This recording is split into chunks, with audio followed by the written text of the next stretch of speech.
Ya Arhamar Rahimin, irhamna.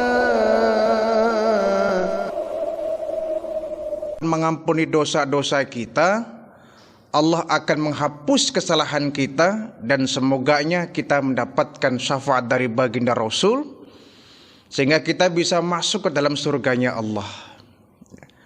Maka oleh karena itu dunia ini merupakan tempat kita untuk berikhtiar agar nanti di padang mahsyar, di hari kiamat, di hari akhirat, Allah akan membebaskan kita dari azabnya. Jangan sampai kita kemudian di akhirat justru Allah mengazab kita. Jangan sampai kemudian di akhirat justru Allah memusuhi kita. Jangan sampai kemudian di akhirat Allah nggak meridhoi kita. Alangkah celakanya. Celakanya manusia saat nanti di padang mahsyar, boro-boro Allah menolongnya, boro-boro Allah kemudian menghapus dosanya, justru Allah malah membencinya, memusuhinya. Sebab kalau dalam hadis qudsi ya, di mana baginda Rasulullah Sallallahu Alaihi Wasallam, ini hadis qudsi ya, hadis yang merupakan firman Allah yang tidak tercantum dalam Al-Quran, namanya hadis qudsi. Rawahu Ahmad. Baginda Rasulullah Sallallahu Alaihi Wasallam bersabda, sesungguhnya Allah Subhanahu Wa Taala berfirman, salasatun ana husmuhum yaumal qiyamah.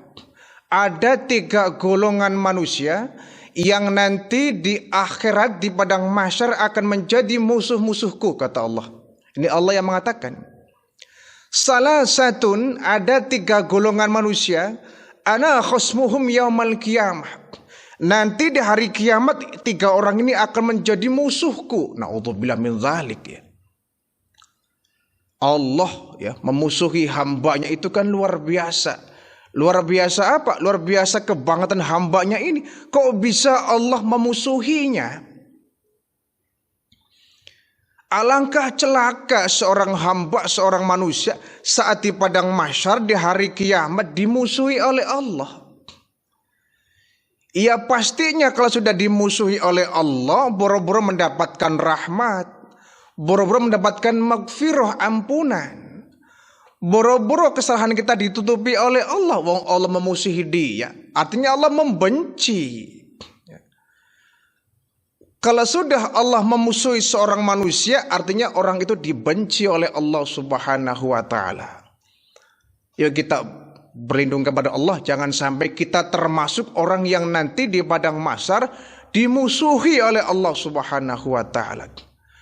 Ya sudah, kalau dimusuhi oleh Allah, adresnya jelas neraka. Tidak mungkin Allah memusuhi hamba seorang manusia calon penghuni surga, itu kan tidak mungkin.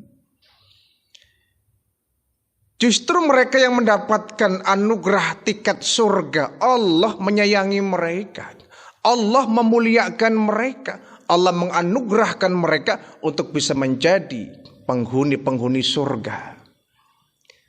Nah, kalau sudah dimusuhi oleh Allah, pasti ya adresnya, alamatnya jelas neraka. Na'udzubillah min dzalik. Ada 3 golongan ya, ini harus menjadi peringatan bagi kita. Siapa orang yang menjadi musuh Allah di padang mahsyar nanti di hari kiamat? Kata Allah, rajulun a'tabi thumma ghadara. Pertama, seorang lelaki, seseorang yang memberi karenaku, untukku, thumma ghadara, tetapi dia berbuat curang. Dia memberi karena aku, thumma ghadara, kemudian dia berbuat curang setelah dia memberi. Inilah kenapa perlunya kita ilmu ikhlas di dalam bersedekah ya. Allah tidak mau saat kita memberi yang niat awalnya karena Allah, tapi di ujungnya, di belakangnya, buntutnya itu ada udang di balik batu. Mencurangi Allah itu dianggapnya ya. Maka kalau kita sudah memberi karena Allah, sudah lupakan yang kita kasihkan, lupakan yang kita infakkan, lupakan yang kita berikan kepada orang lain. Jangan sampai kemudian tsumma ghadara, Allah anggap mencurangi. A'tabi, dia memberi karena aku, tetapi di belakang itu dia mencurangi aku, kata Allah. Artinya niat awalnya memang karena Allah, tapi nggak sampai konsisten. Akhirnya pun bukan karena Allah ya. Di akhirnya karena ketumpangan niat-niat yang lain. Ini sepele ya. Jadi kalau kita memberi harus karena Allah. Kalau memberinya karena Allah tapi di ujungnya karena ada maksud lain bukan karena Allah, ini menjadi musuh Allah. Jangan sampai ya. Jangan sampai kita menjadi musuh Allah gara-gara kita memberi, berderma, berinfak, tetapi niatnya bukan karena Allah. Dianggapnya ghadar, mencurangi Allah. Mencurangi ini indikasinya apa? Pertama, orang memberi tapi mengungkit-ungkit pemberiannya, itu juga mencurangi Allah ya. Dia memberi karena Allah, iya. Tapi kenapa di ujungnya dia satu hari kemudian dia mengungkit-ungkit, atau mungkin sebulan berikutnya, setahun berikutnya dia mengungkit-ungkit pemberiannya. Ini kategori ghadar, mencurangi Allah. Memberi tapi mengungkit-ungkit pemberiannya, ya percuma. Misalkan ya ada orang yang menyumbang masjid, lalu dia berkata ya, ini nih masjid, kalau dulu saya nggak nyumbang nggak bakal berdiri megah seperti ini. Nepuk dada akhirnya ya. Nepuk dada, mengungkit jasa. Ini orang namanya memberinya bukan ikhlas karena Allah. Kalau sudah kita berinfak ya, nyumbang masjid, sudah tidak usah kita ceritakan ke orang-orang. Apalagi diungkit-ungkit di hadapan panitia. Ini menyakiti panitia. Ya, nanti akan bilang panitianya, Bapak ini gimana nyumbang kok diungkit-ungkit, sama juga bohong ya. Siapa suruh Bapak nyumbang yang gitu. Kalau udah menyumbang karena Allah, sudah jangan sampai diungkit-ungkit. Kita memberi kepada orang ya, kamu dulu kalau nggak saya tolong ya nggak bakal begini nih. Nah ini juga mengungkit-ungkit nih. Menolongnya tuh bagus, tapi di hari kemudian dia mengungkitnya, jasanya diungkit-ungkit, nepuk dada, nepuk jasa. Ini orang yang tidak baik, ghadar, mencurangi Allah. Jadi indikasi mencurangi Allah itu kalau dia memberi, mengungkit-ungkit, apalagi dengan bahasa yang menyakitkan. Ini kampung, kalau bukan saya yang jadi pemimpin di kampung ini, nggak bakal kampung semaju ini. Ini kota, kalau bukan saya yang jadi wali kota, nggak bakal maju kayak gini. Ya.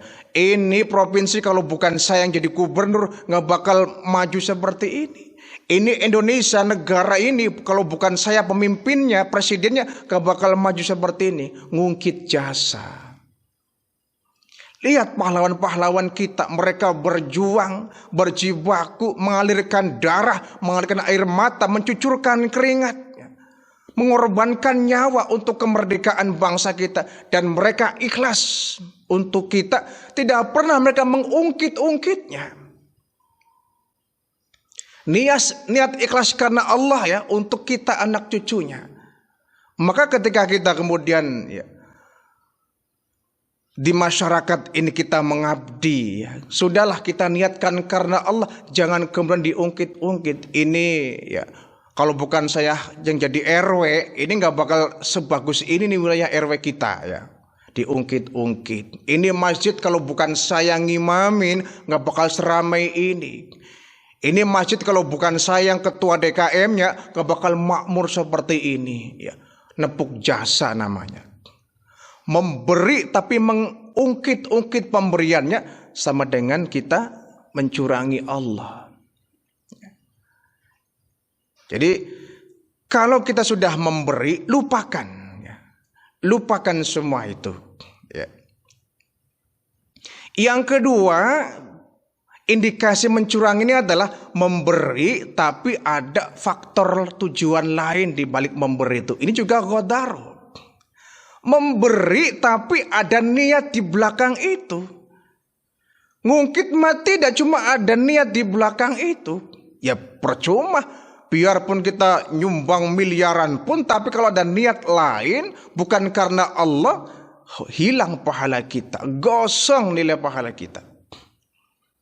Misalkan ya ada calon kepala daerah ya, masih calon ya, datang ke pesantren ya, Pak Kiai ini saya nyumbang pesantren ya 10 miliar, tapi tolong Pak Kiai kan seorang tokoh masyarakat, tokoh agama, tolonglah kerahkan warga di sini untuk memilih saya. Nih Pak Kiai 10 miliar. Apa ini? Nyumbang tapi ada permintaan. Nyumbang tapi ada permohonan. Nyumbang tapi ada semacam timbal balik. Saya ngasih Kiai tapi tolong nanti kerahkan warga masyarakat di sini untuk memilih saya jadi wali kota, jadi bupati misalkan. Memberi seperti ini ya percuma, tidak ada manfaatnya. Tsumma ghadara, mencurangi Allah termasuknya. Ya, ini biasanya kalau lagi musim-musim pilkada itu rame ya, rame sumbangan di mana-mana, berlomba-lomba untuk memberi ke masyarakat. Ya. Dan ini membahayakan. Kenapa membahayakan? Orang itu kalau sudah meraih jabatan karena dia mengeluarkan banyak uang, nah ini kalau dia nggak imannya nggak kuat ya, dan kebanyakan memang seperti itu adanya. Orang itu kalau sudah meraih jabatan dengan dia bermodal uang banyak, mengeluarkan dana yang banyak, nanti saat jabatan itu dia raih, langkah pertama yang akan dia lakukan adalah bagaimana agar modal saya dulu bisa kembali. Itu umumnya itu. Seorang kepala desa, misalkan seorang kuwu, ketika dia mencalonkan kuwu mengeluarkan sampai puluhan miliar misalkan. Sampai puluhan miliar, ketika dia naik jadi seorang kepala desa kuwu, maka pasti akan tersirat dalam pikirannya, bagaimana selama aku jadi kuwu modalku yang dulu bisa kembali. Kalau sudah berpikir ke sana bagaimana berusaha agar modalku dulu kembali lagi, maka pasti akan ambil sana, ambil sini, ya. Nyomot sana, nyomot sini, potong sana, potong sini, manipulasi sini. Yang penting uang dulu yang jadikan sebagai modal saya meraih jabatan ini bisa kembali lagi. Ya mana ada orang yang mau membuang uang dengan percuma ya. Saya mah ikhlas ya. Ikhlas dari mana wong ente jadi pemimpin itu nyumbang ini, nyumbang itu, ngasih ke semua orang. Apakah nggak terpikir bahwa nanti uangku harus kembali? Kan nggak mungkin. Enggak, yang saya kasih dulu ikhlasku. Susah kalau kita bicara ikhlas ya. Kalau kita sudah memberi karena ada faktor X ya, ada udang di balik batu, maka tsumma ghadara, ini juga mencurangi Allah. Niatnya jelas bukan karena Allah. Dan ini sangat membahayakan bagi kelangsungan ya, kehidupan kita yang akan datang. Roda pemerintahan akan terhambat, akan tersendat kalau orang sudah meraih jabatan dengan dia mengeluarkan banyak uang. Pasti selama dia menduduki jabatan itu dia akan berpikir bagaimana dulu modalku miliaran bisa kembali lagi. Enak saja saya juga menjual tanah, saya menjual rumah, saya menjual pekarangan, saya menjual mobil ya. Demi apa? Demi untuk saya menjadi pejabat sekarang ini. Jadi pejabat bagaimana agar mobilku kembali, tanahku kembali, rumahku kembali. Kalau seperti ini yang terjadi, maka yang selalu difikirkan bukan bagaimana saya memperjuangkan untuk rakyat, hak-hak rakyat dipenuhi. Bagaimana bisa dia berusaha sebaik-baiknya dia bekerja untuk membangun daerahnya. Kenapa? Yang terfikir selalu bagaimana uangku dulu kembali, bagaimana uangku dulu bisa kembali.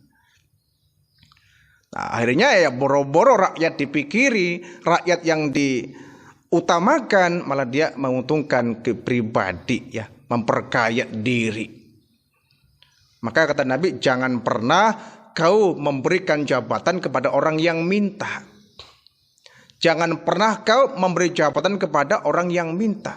Coba lihat khalifah-khalifah ya, setelah baginda Rasul meninggal, Khulafaur Rasyidin dari Abu Bakar Siddiq, Umar bin Khattab, Utsman bin Affan sampai Ali bin Abi Thalib. 4 khalifah ini mereka tidak pernah minta menjadi seorang khalifah.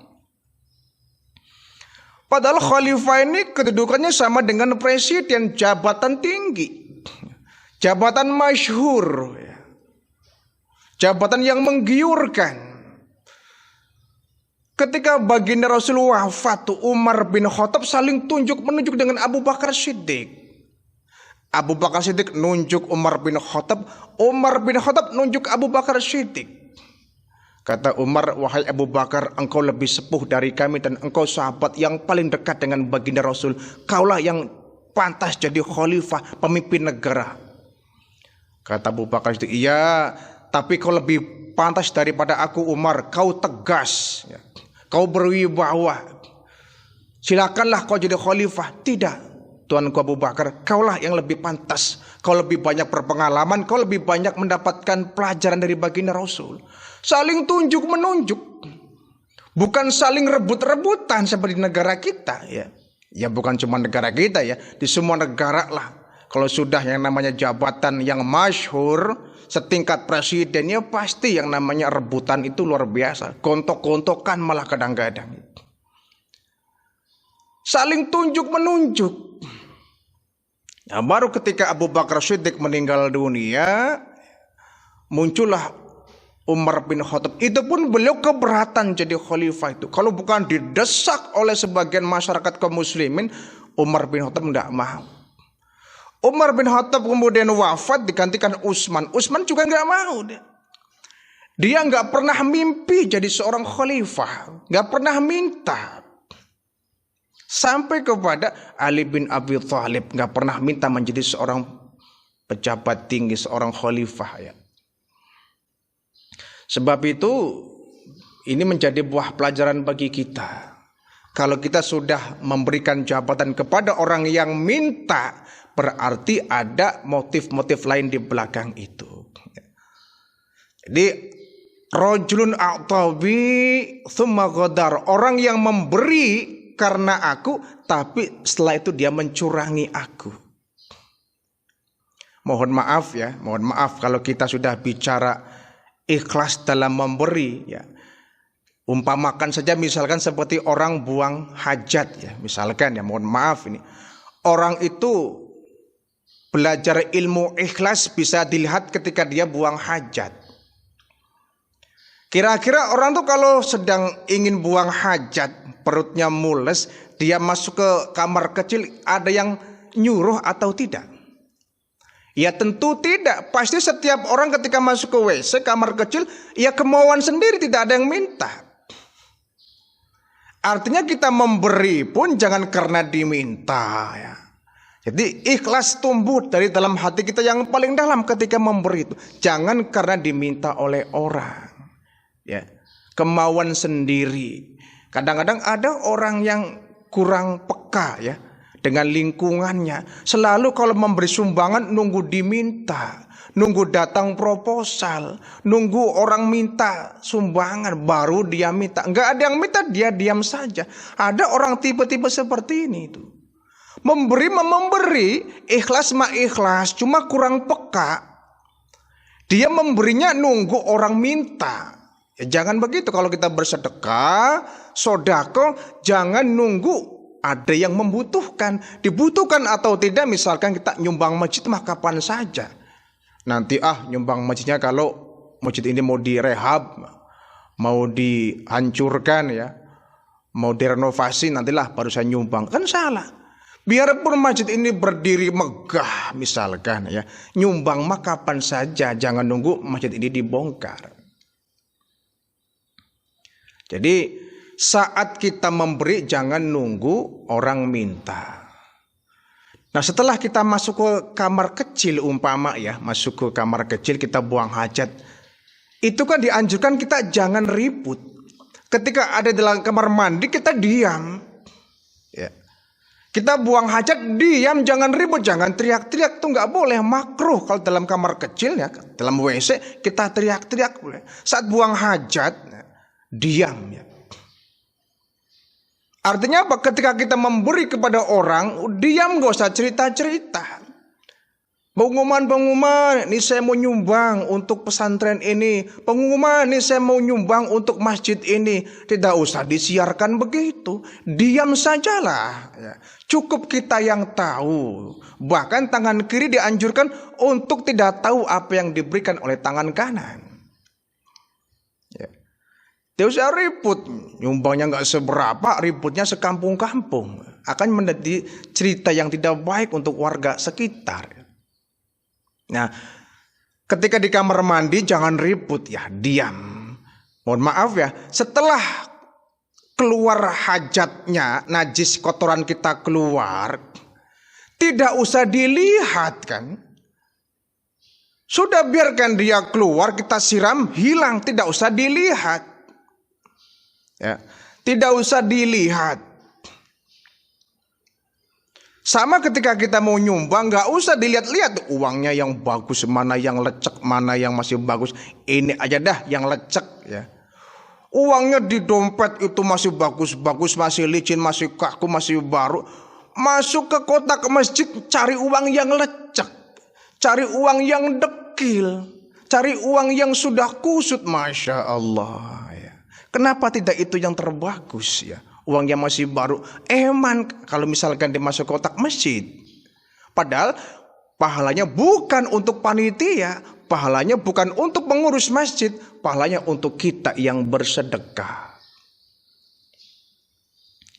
Jadi janganlah sampai kita memberi kemudian kita pilih-pilih ya. Sama dengan kita kayak nggak ikhlas kalau begitu. Nah, setelah kita buang hajat, sudah kita keluar dari kamar kecil, lupakan. Jangan diingat-ingat ya. Jangan diingat-ingat. Apalagi misalkan ya, dikasih kartu nama, kan lucu, ada orang BAB buang air besar ya. Kemudian kotoran dikasih papan kartu nama misalkan ya. Ini najisnya Bapak anu, menjijikan ya. Kenapa kotoran dikasih kartu nama ya? Pun demikian ketika kita menyumbang, memberi ke orang, tidak usahlah dikasih kartu nama. Kadang ada orang bagi-bagi sembako ya, pakai kantongnya ada nama kitanya, ngapain itu? Kantong berasnya ada nama kita, ada foto kitanya, pilih nomor sekian, sudah. Kalau udah begitu, hangus nilai pahala kita ya. Tidak akan menjadi sebuah amal. Jadi tsumma ghadara, janganlah kita mencurangi Allah ketika kita memberi. Ingin belajar ilmu ikhlas, lihat bagaimana saat kita buang hajat ya, buang air besar, ikhlas karena Allah, hilang berlalu sudah, jangan diingat-ingat. Semakin kita diingat-ingat akan mengurangi pahala kita, apalagi mengungkit-ungkit terhadap orang yang pernah kita beri. Namanya ghadaro, ini bisa menjadi musuh Allah ini ya. Nanti akan menjadi musuh Allah orang yang memberi, rajulun a'tabi tsumma ghadaro. Laki-laki yang suka memberi tapi dia mencurangi Allah.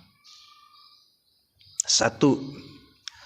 Yang kedua kata Allah, yang nanti di padang mahsyar di hari kiamat akan menjadi musuhku, rajulun ba'a khurran faqalat thamanahu.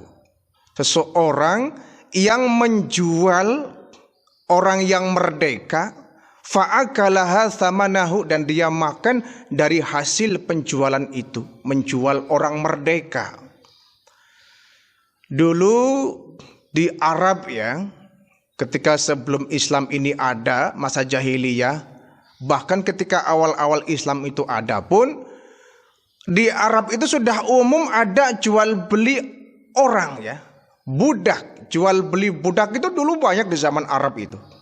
Bahkan ada satu pasar ya, yang di situ ada menjajakan, menjual tapi bukan barang dagangan tuh benda tapi manusia, menjual budak.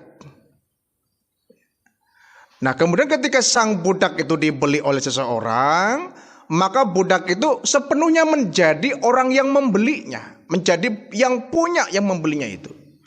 Menjadi milik sang pembeli tadi 100%. Ya. Ini bedanya budak dengan pembantu ya.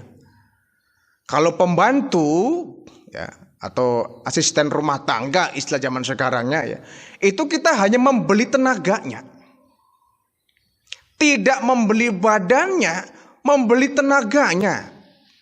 Artinya ketika dia sudah bekerja, ya kita bayar tenaganya. Bukan memiliki badannya seutuhnya, ini salah. Yang kita beli, yang kita manfaatkan, yang kita bayar tenaganya.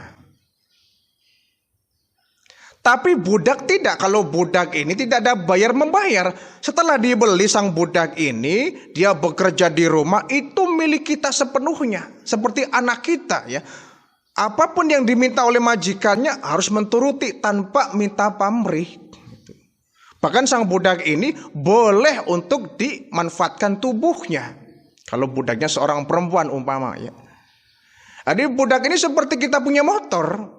Kita beli motor, maka motor ini adalah sepenuhnya milik kita. Ya. Mau diapain itu terserah kita. Mau dijalankan terserah kita. Ya. Mau dipanasi terserah kita.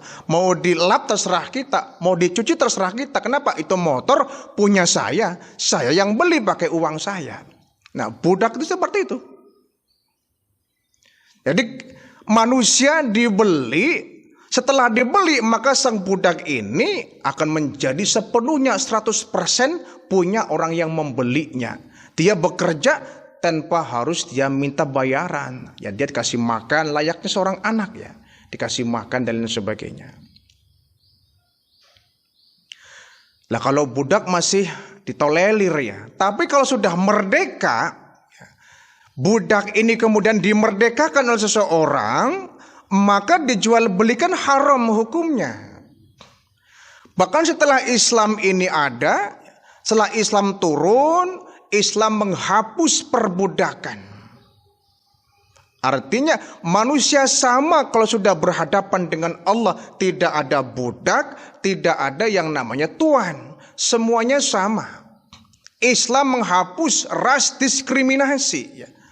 Perbedaan ras dihapus dalam Islam. Semuanya sama kalau sudah berhadapan dengan hukum Allah.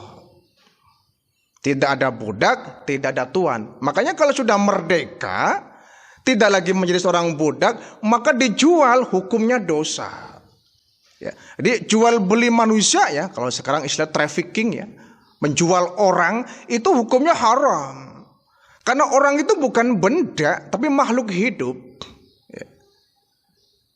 Maka jual beli manusia hukumnya haram. Kita punya anak seumpama ya, kemudian kita jual. Wah itu dosa besar itu. Ya. Punya anak banyak 10 misalkan dijual-jualkan ke orang. Nih. Siapa yang mau beli anak saya jual-jual. Ini haram hukumnya. Manusia kok dijual belikan. Haram hukumnya. Menjual orang pun tidak boleh, apalagi menjual diri sendiri. Wah itu lebih dosa lagi itu. Menjual manusia saja, yang orang lain kita jual, anak kita jual, itu dosa besar, apalagi kita menjual diri kita. Tapi yang kita jual tenaga kita itu boleh. Yang kita jual adalah keringat kita, itu boleh. Yang dijual ide kita, gagasan kita, ya, skill kita, itu boleh. Ya. Artinya kita melakukan untuk orang lain. Pekerjaannya bukan orangnya. Tapi kalau sudah kita yang menjual badan kita sendiri ke orang, ya itu dosa. Mohon maaf ya para kupu-kupu malam, ya, para hostess, ya, atau PSK, pekerja seks komersil. Ya. Ini kan dia menjual badan. Orang lain menikmati tubuh dia, kemudian ditarif, dibayar 1 jam sekian ribu, 1 jam sekian juta. Ya, sok siapa yang mau menikmati tubuh saya silakan. Tapi tarifnya sekian, itu kan menjual diri sendiri. Lain ketika kita misalkan menjadi seorang bintang sinetron ya, yang kita jual tuh bukan badan kita, tapi kemampuan kita berakting. Yang dibayar oleh sang produser itu kan bukan badan kita, tapi kemampuan akting kita. Itu baru boleh. Tapi kalau yang dijual badan kita, dinikmati oleh orang lain, ditarif sekian juta per jam, itu namanya menjual diri sendiri, dosa hukumnya. Ya, menjual badan kita, anggota tubuh kita ada yang jual, itu dosa. Rambut kita dipotong kemudian dijual, itu dosa. Ya. Lalu bagaimana kalau donor darah? Nah ini. Mendonor darah itu bukan menjual darah ya, tapi kita sumbangkan darah kita. Itu malah perbuatan mulia. Ada orang membutuhkan darah, kita sumbangkan darah kita ya, didonorkan untuk orang membutuhkan. Itu perbuatan mulia. Tapi kalau kemudian dijual belikan darah kita, itu yang haram. Jadi diberi mah perbuatan mulia, tapi kalau dijual jadi perbuatan laknat tuh, menjual darah. Jadi kalau kita mendonorkan darah ya untuk orang lain, sudah jangan ada niat nanti ada semacam perjanjian, saya akan mendonorkan darah ke kamu, tapi nanti kamu bayar. Nah, ini karena menjual beli darah. Ini yang dosa. Mendonorkan ginjal misalkan ya, ada orang yang butuh ginjal ya. Pas misalkan ginjalnya sama dengan kita, cocok dengan ginjal yang ada di sebelah kanan kiri kita misalkan, diambillah satu di antaranya, didermakan ke orang, didonorkan ke orang ginjal kita. Itu perbuatan mulia, meringankan beban orang. Tapi kalau kemudian ditarif, diminta bayaran, sama dengan menjual anggota badan kita, itu yang dosa. Ketika habis mendonor darah umpamanya ya, kita jangan kemudian minta bayaran.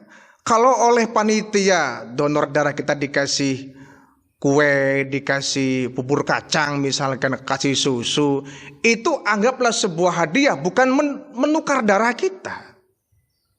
Dan sebaiknya sudahlah kita pulang, nggak usah bawa apa-apa. Jangan kemudian habis didonor, mana susunya, ya, mana hadiahnya, mana rotinya. Wah, ini namanya juga ini, jangan-jangan kita malah seakan-akan menukar darah kita dengan apa yang diberikan kepada kita. Udah niatkan kita mendonor darah, ikhlas karena Allah untuk membantu orang. Wah, ini perbuatan yang sangat mulia. Kenapa? Hubungannya dengan nyawa seseorang. Tapi kalau sudah ditarif, dijual, perbuatan dosa yang seperti ini ya. Lalu bagaimana Pak dengan orang menikah dengan adanya mahar? Apakah mahar ini merupakan tukar menukar istri? Ya tentu bukan ya. Jangan salah paham. Mahar ketika ada pernikahan itu bukan untuk menukar sang istri kita dengan mahar yang kita berikan. Mahar itu merupakan hadiah dari kita untuk calon istri kita. Bukan kamu saya nikahi ya, saya tukar dengan mahar ini. Mahar bukan untuk menukar dia. Kita menikahi dia ikhlas ya. Niat karena Allah. Adapun mahar ini merupakan hadiah dari seorang suami untuk sang istri kita. Nah, maka mahar ini nanti akan menjadi milik sepenuhnya sang istri. Emas misalkan kita maharnya emas 20 gram umpama. Nanti emas itu bukan milik kita tapi milik istri. Kalau nanti kemudian dipinjam oleh sang suami, dijual untuk keperluan suami, itu boleh. Ya. Misalkan setelah nikah sang suami ini butuh dana ya, kemudian dia bilang ke istrinya, "Dek, ini emasnya mahar yang dulu saya kasih dijual ya, saya perlu ini, saya pinjam." Itu boleh, tapi harus sepengetahuan istri, seizin istri. Kalau istri tidak boleh, nggak mengizinkan, kita nggak boleh maksa. Itu bukan milik kita, itu sudah milik istri kita. Kalau kemudian emas mahar itu dijual, dimakan bersama-sama, ya itu boleh.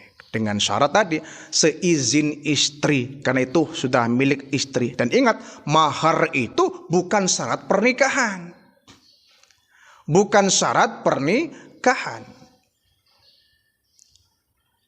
Mahar hanya sebagai hadiah dari seorang suami untuk sang istri. Bukan untuk menukar sang istri. Kalau menukar alangkah hinanya. Misalkan kita maharnya hanya uang misalkan 1 juta. Apakah harga istri kita sama 1 juta? Nanti timbulnya malah menghargai istri dengan mahar itu. Bukannya. Itu bukan untuk menjual, menukar istri kita dengan mahar. Mahar hanya hadiah dari suami untuk sang istri. Jadi menjual orang yang merdeka itu menjadi dosa besar dan nanti akan menjadi musuh Allah ya. Di beberapa negara sedang marak ya, terutama negara-negara yang mohon maaf yang minus ya, di bawah garis kekurangan itu jual menjual orang sudah biasa ya. Punya anak dijual, punya istri dijual, subhanallah ya. Bahkan dirinya sendiri pun dijual untuk orang lain. Ya kalau dijual tenaganya nggak apa-apa, dijual skillnya tidak apa-apa, dijual kemampuannya bekerja itu tidak apa-apa. Tapi kalau yang dijual adalah badannya, itu yang dosa.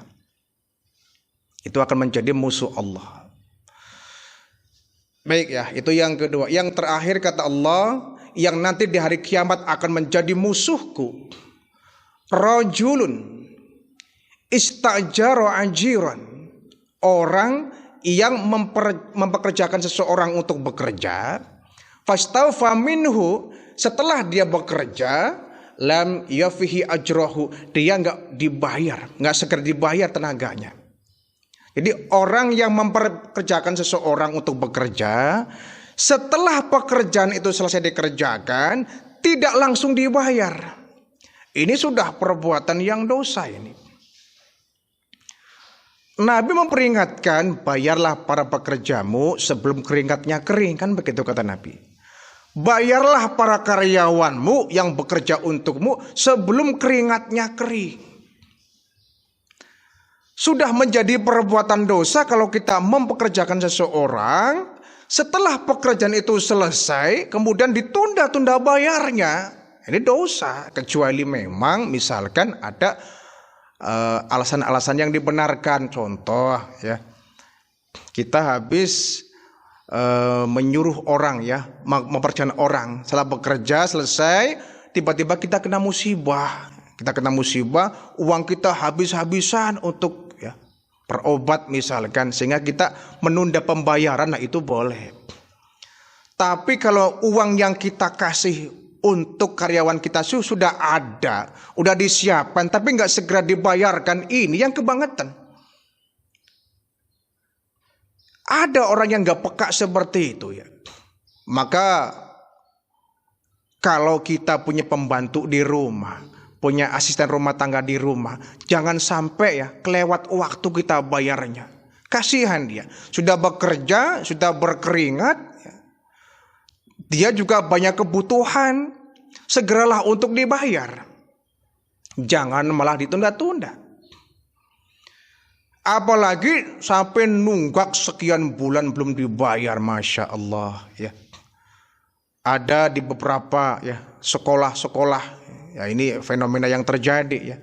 Guru-guru honorer misalkan dia sudah bekerja, sudah berkeringat, sudah mengabdi, sudah mengajar tiap hari, kowar-kowar mulutnya capek, tapi kadang-kadang dibayarnya 3 bulan sekali. Subhanallah, ini dosa besar ini ya. Dosa besar. Mereka dianggapnya robot ya. Mereka sudah bekerja dengan baik, mengajar siswa ya.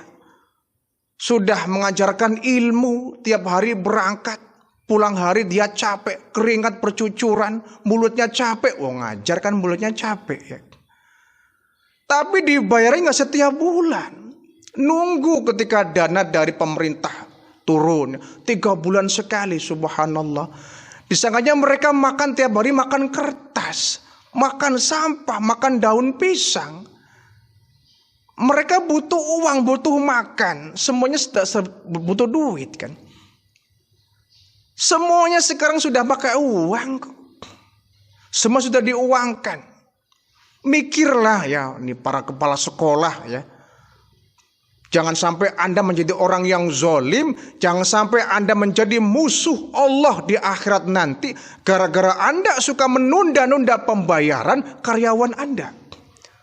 Guru-guru yang mungkin belum ASN ya, masih honorer, dibayarnya seenaknya itu. 3 bulan sekali, 2 bulan sekali, subhanallah. Dosa besar itu. Uangnya nggak ada Pak Ustadz. Ya pakai uang apa dulu lah. Uang apa dulu lah. Jangan kemudian ada bahasa, siapa suruh ente jadi guru honor di sini. Ini juga ucapan zolim lagi nih. Ucapan zolim lagi ini. Suruh siapa ente ngelamar kerja di sini? Ya harus ikuti aturan yang di sini. Ini orang zolim lagi, musuh Allah ini. Jangan sampai kita ya, mempekerjakan karyawan kita, sudah tibanya waktu mereka dibayar, kita menunda-nunda. Bahkan kata Nabi, kalau kau mempekerjakan seseorang, bayarlah karyawanmu sebelum keringatnya kering. Artinya, tidak apa-apa kita memberi bayaran itu sebelum pekerjaannya selesai, itu lebih bagus untuk memberi dia semangat. Ya. Selagi keringatnya belum kering, bayarlah. Artinya di sini bahwa ketika pekerjaan itu selesai, segera untuk dibayar, penuhi hak karyawan itu. Janganlah kemudian kita nunda-nunda, nanti aja lah, senang aja, pasti juga dibayar kok. Iya. Bukan pasti dibayar, tapi waktunya tuh pekerjaan selesai wajib dipenuhi pembayarannya. Ya, para manajer perusahaan hati-hati ya, jangan sampai Anda menjadi musuh Allah di padang mahsyar nanti. Jangan sampai Anda suka menunda-nunda pembayaran karyawan Anda. Mereka punya keluarga, mereka punya anak, istri yang tiap hari harus dinafkahi. Jangan sampai menunda-nunda dengan berbagai macam alibi dan alasan. Ya. Kira-kira selesai, pekerjaan itu selesai, iya kerjakan. Tergantung perjanjiannya mau dibayar tiap apa misalkan. Kalau dibayar tiap hari, maka selesai dia bekerja, sore harinya dia pulang, segera kita sebelum pulang kasih bayaran ke mereka. Kita punya sawah misalkan ya, kita punya sawah. Kita mengkulikan orang untuk mencakul sawah kita. Ya. Sebelum mereka keringatnya kering, sebelum mereka pulang segera mereka kita kasih bayar. Atau lebih bagus lagi kita kasih bayar awal biar mereka bekerja semangat. Dan mereka pulang sudah lagi kita nggak dibayar. Bayar di awal kita bekerja. Ya tergantung, kalau dibayar mingguan ya segera di akhir pekan, akhir minggu kita bayar. Kalau perjanjiannya setiap bulan sekali, ya setiap bulan sekali kita bayar. Jangan sampai melebihi perjanjian. Ya, perjanjiannya dibayar tiap hari, tapi dibayar seminggu sekali atau 3 hari sekali. Ini juga zalim. Ya, melebihi ketentuan yang sudah diperjanjikan. Perjanjian awal seperti apa? Kalau dibayar per hari, ya per hari. Jangan nunggu setiap 3 hari sekali. Kalau dibayar tiap minggu, ya tiap minggu dibayar. Jangan sampai lebih dari 1 minggu baru dibayar. Dosa itu. Ya tadi kecuali kalau ada alasan-alasan yang dibenarkan, sedang ada musibah misalkan, ya. Kemudian kita banyak mengeluarkan uang untuk berobat, misalkan di rumah sakit, ya kita minta pengertian. Tapi kita minta pengertian kepada karyawan kita. Mohon maaf ya, minta pengertiannya sedang ada musibah, ya. Tapi ya tetap itu juga nggak boleh ya. Sekali perjanjian, tetap perjanjian. Apapun kondisinya, karyawan kita harus tetap dibayar tepat waktu. Tidak kemudian ada alasan bagi kita. Kalau tidak, maka akan menjadi musuh Allah nanti di padang mahsyar. Na'udzubillah min dzalik.